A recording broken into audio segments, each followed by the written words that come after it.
प्रत्येक वर्ष 8 मार्च के दिन विश्व भर में अंतर्राष्ट्रीय महिला दिवस मनाया जाता है। इस विशेष दिन को दुनिया भर की महिलाओं के अधिकारों और उपलब्धियों के सम्मान के रूप में याद किया जाता है। इस अवसर पर संघर्ष सेवा समिति एवं सनशाइन क्लब के तत्वाधान में झोकनबाग स्थित संघर्ष सेवा समिति कार्यालय पर विभिन्न क्षेत्रों में उत्कृष्ट कार्य करने वाली महिलाओं को सम्मानित किया गया। सर्वप्रथम संघर्ष महिला संगठन के अध्यक्ष सपना सरावगी द्वारा कार्यक्रम में उपस्थित सभी महिलाओं का तिलक कर माल्यार्पण किया गया एवं शॉल व श्रीफल देकर उनको सम्मानित किया गया। कार्यक्रम में शिक्षा क्षेत्र में उत्कृष्ट कार्य करने के लिए बुंदेलखंड महाविद्यालय में प्रोफेसर डॉक्टर ज्योति वर्मा व प्रोफेसर डॉक्टर दीपशिखा मित्तल, ज्ञान स्थलीय शिक्षण समूह की संचालिका डॉक्टर अर्चना गुप्ता व केंद्रीय विद्यालय की लेक्चरर रंजना उपाध्याय, समाज सेवा क्षेत्र में उत्कृष्ट कार्य करने के लिए डॉक्टर केश गुप्ता व नीता माहौर, पत्रकारिता के क्षेत्र में उत्कृष्ट कार्य करने के लिए सरिता सोनी व आयुष मंत्रालय की सदस्य समाज सेविका व नीम की पूर्व अध्यक्ष डॉक्टर प्रतिभा भार्गव को सम्मानित किया गया। इस अवसर पर डॉक्टर अर्चना गुप्ता ने कहा कि महिला सृजन करता है, वह अपने बच्चों में संस्कारों का बीजारोपण करती है। एक सुखी परिवार के लिए आवश्यक है महिला सामाजिक और आर्थिक रूप से सशक्त हो और परिजनों का भरपूर सहयोग मिले। डॉक्टर दीपिका मित्तल ने कहा कि प्रत्येक महिला का कर्तव्य है कि वह अपने बच्चों को शिक्षा के साथ दीक्षित भी करे। वर्तमान समय में कई बच्चे असफल हो जाने के कारण आत्मघाती कदम उठा लेते हैं। यदि उनकी माँ बहनें उन्हें अच्छे संस्कार दें तो यह सब रोका जा सकता है। ज्योति वर्मा ने कहा कि अंतर्राष्ट्रीय महिला दिवस के साथ आज महाशिवरात्रि का भी पर्व है। शिव और पार्वती के अर्धनारीश्वर के रूप की तरह महिला और पुरुष के बराबर सहयोग से ही सृष्टि अपने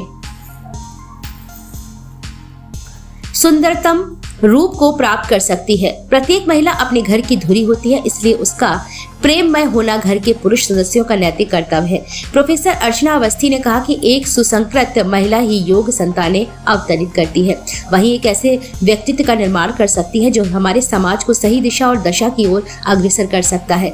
डॉक्टर केश गुप्ता ने कहा कि सनातन धर्म में आदिकाल से ही महिलाओं को उच्च स्थान दिया जाता रहा है। सुसंस्कृत परिवारों में महिलाओं को सदैव सम्मान दिया जाता है, उसके लिए कोई विशेष दिन की आवश्यकता नहीं है। संघर्ष महिला संगठन की अध्यक्षा सपना सरावगी ने कहा कि झांसी वीरांगनाओं की धरती है। यहाँ की महिलाओं ने पूरे देश में विभिन्न क्षेत्रों में जनपद का नाम रोशन किया है। आज समाज को उत्कृष्ट कार्य करने वाली महिलाओं को हम सम्मानित कर स्वयं को गौरवान्वित महसूस कर रहे हैं। संघर्ष महिला संगठन के माध्यम से हम महिला सशक्तिकरण पर लगातार कार्यक्रम आयोजित कर रहे हैं। साथ ही महिलाओं को सांस्कृतिक रूप से सक्षम बनाने के लिए हम प्रयासरत हैं। वहीं संघर्ष सेवा समिति के संस्थापक डॉक्टर संदीप सरावगी ने कार्यक्रम में उपस्थित सभी आगंतुकों को अंतर्राष्ट्रीय महिला दिवस और महाशिवरात्रि की शुभकामनाएं देते हुए कहा कि बुंदेलखंड की धरती ने योग्य व ताकतवर महिलाओं को जन्म दिया है। आज हमने जिन जिन महिलाओं को सम्मानित किया है वे अपने अपने क्षेत्र में उत्कृष्ट कार्य करते हुए समाज के समक्ष एक योग्य उदाहरण प्रस्तुत कर रही हैं। बस आवश्यकता है उनका उत्साहवर्धन करने की। हम संघर्ष सेवा समिति के माध्यम से ऐसी महिलाओं का उत्साहवर्धन करने का प्रयास करते रहते हैं, जिससे वे अपने कार्य का और अधिक कुशलता के साथ निर्वहन कर सके। कार्यक्रम की अध्यक्षता अशोक अग्रवाल ने की एवं आभार सपना सरावगी ने व्यक्त किया। डॉक्टर केश गुप्ता जी, जैसे कि आप भी एक महिला हैं और आज अंतर्राष्ट्रीय महिला दिवस है, तो इस अवसर पर आप क्या कहना चाहेंगी, महिलाओं को क्या संदेश देना चाहेंगी? आज संघर्ष सेवा समिति और सनशाइन क्लब, जैसा कि नाम है संघर्ष सेवा समिति, ने हमको महिलाओं को आज सम्मानित किया है। और जैसा कि नाम है सनशाइन, सन की तरह चमकना, और संघर्ष मतलब संघर्ष करते हुए लोगों को बचाना। इन दोनों का मैं धन्यवाद देना चाहूँगी जो हम लोगों को सम्मानित किया है। महिला दिवस मेरे लिए तो रोज ही है। जब मेरे हस्बैंड कहते हैं आना एक कप चाय लाना, अरे सुनती हूँ, आओ हम लोग साथ में बैठे चाहे कहीं डिनर करने चलते हैं। तो एक ही महिला दिवस तो डेली आज की जरूरत नहीं पड़ती है। मुझे नहीं लगता कि आज अंतर्राष्ट्रीय दिवस हम लोग को मनाना चाहिए। मुझे लगता है हर रोज हर नारी सम्मानित है, पूजनीय है, जो हमारे आदिकाल से पूजनीय चली आ रही है। लेकिन सोच थोड़ी सी बदलना पड़ेगी, जो हम लोगों को निरंतर प्रयास करना पड़ेगा। आज कल्पना चावला अंतरिक्ष में पहुंच गई है। ऊंचाइयां बहुत है हम नारियों की, आकांक्षाएं भी बहुत हैं, पर वो आकांक्षाओं पे हम लोग खरे नहीं उतर रहे हैं कुछ कारण की वजह से। लेकिन महिलाएं रोज पूजनीय है। तो मुझे लगता है रोज हम लोगों की भाव हम लोगों के मन में रहना चाहिए, जो हम डेली अंतर्राष्ट्रीय महिला दिवस की जरूरत नहीं पड़े, डेली हम लोग वंदनीय पूजनीय है। दीपिका जी, अंतर्राष्ट्रीय महिला दिवस पर जो कार्यक्रम आयोजित हो रहा है, इस पर क्या कहना चाहिए? सर्वप्रथम मैं संघर्ष सेवा समिति और सनशाइन क्लब के सदस्यों को तहे दिल से धन्यवाद देती हूं कि उन्होंने अंतर्राष्ट्रीय महिला दिवस पर इस तरह का प्रोग्राम आयोजित किया। साथ ही साथ मैं आज की जो विषम परिस्थितियों में सबसे ज्यादा आवश्यकता है बच्चों को अच्छे संस्कार देने की, और संस्कार केवल एक माता दे सकती है। इसलिए मैं सबसे ये अपील करूंगी कि सब लोग बच्चों को केवल शिक्षित बनाने की ओर फोकस ना करें, शिक्षित के साथ साथ बच्चों को दीक्षित बनाएं, उन्हें अच्छे संस्कार दें, तो निश्चित रूप से उसका प्रभाव अगले 10 वर्षों में हमारी पीढ़ी पर दिखाई देगा। क्योंकि एक हम बदलेंगे, युग बदलेगा। यदि आज से हम लोग अपने बच्चों को संस्कारित करने का प्रयास करेंगे तो निश्चित रूप से अगली जनरेशन के सामने जो विभिन्न प्रकार के तनाव, विभिन्न प्रकार की पढ़ाई में ना असफल हो जाने पर डिप्रेशन का शिकार हो जाना, सुसाइड कर लेना, वो सारी समस्याओं का निदान हम लोग कर पाएंगे। धन्यवाद। ज्योति जी, आज जो अंतर्राष्ट्रीय महिला दिवस है, इस अवसर पर क्या कहना चाहेंगी आप? महिलाओं को क्या संदेश देना चाहेंगी? सर्वप्रथम मैं संघर्ष सेवा समिति और सनशाइन क्लब ने जो ये कार्यक्रम आयोजित किया है हम लोगों को यहाँ पर एकत्र करने का, मैं उनको साधुवाद देती हूँ और आभार व्यक्त करती हूँ कि उन्होंने इस प्रकार का सराहनीय कार्य किया है। आज महाशिवरात्रि का पर्व है और शिव और शक्ति का अद्भुत मिलन आज के दिन होता है, और मेरी समझ में सृष्टि जो है वो स्त्री और पुरुष के संयोग से ही अपने सुंदरतम रूप को प्राप्त करती है। तो स्त्री और पुरुष दोनों एक हैं। स्त्री अगर परिवार का केंद्र है, धुरी है, तो उसका प्रेममय होना, उसका प्रसन्न होना, उसका आनंदित होना, ये पुरुष के ऊपर भी निर्भर करता है। अगर पुरुष स्त्री के इस मौन साधना को समझ लें कि वो सिर्फ प्रेम और प्रेम की ही अपेक्षा करती है अपने परिवार से, घर से, समाज से, तो ये समाज निश्चित रूप से बहुत सुंदर हो सकता है।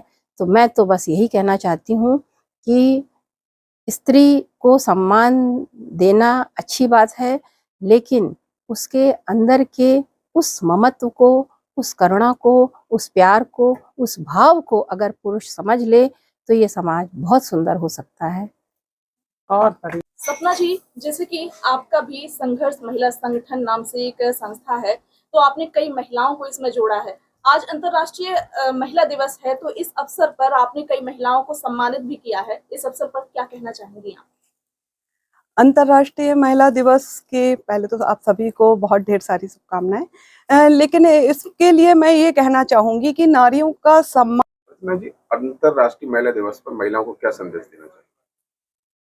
सबसे पहले तो सनशाइन क्लब और संघर्ष सेवा समिति के तत्वाधान में जो आज उत्कृष्ट करने वाली विभिन्न महिलाओं का यहाँ सम्मान समारोह हो रहा है, तो उसके लिए मैं अपने सभी भाइयों को, सनशाइन क्लब और संघर्ष समिति के सभी पदाधिकारियों को, संदीप सरावगी जी को और हमारी जो भाभी हैं सपना जी को मैं बहुत बहुत धन्यवाद देना चाहूँगी कि इन्होंने तमाम जो बहुत कमज़ोर आर्थिक वर्ग से भी और जो कमज़ोर वर्ग की महिलाएं हैं उनके लिए आप निरंतर काम कर रहे हैं और उन्हें आगे बढ़ाने का बीड़ा आपने उठा रखा है। उन्हें रोजगार की स्थिति में लाने का काम कर रहे हैं, विवाह इत्यादि में भी बहुत सहयोग कर रहे हैं। तो सबसे बड़ी बात है कि महिलाओं को हमें आत्मनिर्भर बनाना होगा और तब उनके अंदर आत्मविश्वास और आत्मबल आएगा। जब आत्मनिर्भर होगी महिला, क्योंकि महिला सृजन करता है और इस श्रेष्ठ की सृजनकर्ता जो कि अपने बच्चों को संस्कारित करने का काम करती है, उन्हें आगे बढ़ाने का काम करती है, तब वो संभव है जब हमारी प्रत्येक महिलाएं मानसिक, आर्थिक और शारीरिक रूप से सशक्त होंगी और समाज को आगे बढ़ने में सहयोग करेंगी। अर्चना जी, आज अंतर्राष्ट्रीय महिला दिवस है, इस अवसर पर आप क्या कहना चाहेंगी? आपको क्या लगता है कि एक ही दिन क्या महिलाओं के लिए बना है या हर रोज महिलाओं को ऐसा ही सम्मान मिलना चाहिए? इस प्रश्न के उत्तर में मैं ये कहना चाहूंगी, महिला को जीवन से अलग कर दिया जाए, समाज से अलग कर दिया जाए तो समाज का सौंदर्य एकदम घट जाएगा, परिवार एकदम अव्यवस्थित हो जाएगा। तो परिवार हमारा सुंदर बने और परिवार में पलने वाले व्यक्तित्व हैं, यही समाज का निर्माण करते हैं और यही समाज हमारा राष्ट्र कहलाता है। तो आंगन में जो सुसंस्कारित माँ है वही एक ऐसे व्यक्तित्व को गढ़ती है जो हमारे समाज और राष्ट्र का कल्याण होता है जिससे। तो मैं आज के दिन ये कहना चाहूंगी कि महिलाएं आज दोनों पहलुओं को देखना चाहती हूँ मैं, और पुरुष और नारी अगर दोनों को बराबरी से देखा जाए तो कहीं न्यूनताएं नारियों में भी मिल रही हैं जो संस्कारों से अलग हो रही हैं। तो मेरा आह्वान ये है कि हमारी माताओं का इस प्रकार से, जो भावी माताएं हैं, जो वर्तमान में जो माताएं हैं जिनके आंगन में अभी शिशु पल रहे हैं, उनको, उन शिशुओं को कैसे संस्कारित किया जाए,